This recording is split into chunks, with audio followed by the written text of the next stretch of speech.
711 ईस्वी में तारिक बिन जियाद अंदुलस के साहिल पर उतरा।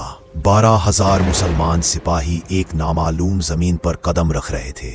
पीछे समंदर, सामने दुश्मन, और हर कदम ईमान और हौसले का इम्तिहान था। इस चट्टान के पीछे तारिक बिन जियाद ने अपनी फौज को जमा किया। यही चट्टान बाद में जबले तारिक कहलाई। तारिक बिन जियाद न बादशाह थे न किसी अमीर खानदान से, मगर अल्लाह ने उन्हें क़यादत की रोशनी दी थी। तारिक बिन जियाद ने अपने सिपाहियों से कहा, ए लोगो, दुश्मन तुम्हारे सामने और समंदर तुम्हारे पीछे है। वापसी का रास्ता नहीं, सिर्फ अल्लाह पर भरोसा और सब्र के साथ लड़ो और फतह तुम्हें मिलेगी। तारीख के मुताबिक तारिक बिन जियाद ने जहाज जलाने का हुक्म दिया ताकि सिपाहियों का सहारा सिर्फ अल्लाह हो। वापसी का रास्ता बंद था और ईमान मजबूत हुआ। ये हिकमत अमली थी, न के दीवानगी। बादशाह रादरक एक बड़े लश्कर के साथ आया, मगर तारिक बिन जियाद ने अपनी फौज की तकसीम और पहाड़ी रास्तों का फायदा उठाया। चंद दिनों की लड़ाई के बाद रादरक की फौज टूट गई और वो खुद गायब हो गया।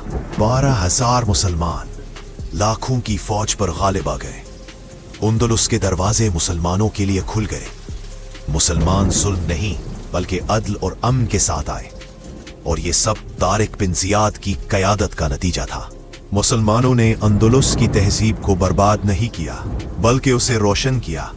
इल्म, तिब, रियाजी और तामीरात में इनकलाब लाया। अंदलुस सदियों तक यूरोप के रोशन तरीन इलाके में शुमार हुआ, और यह सब तारिक बिन जियाद की फतह की बदौलत मुमकिन हुआ।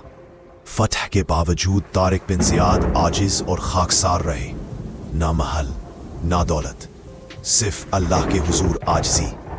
वो कहते, फतह अल्लाह की है, मैं तो उसका बंदा हूं। रात के सन्नाटे में तारिक बिन जियाद ने अपने सिपाहियों को हौसला दिया।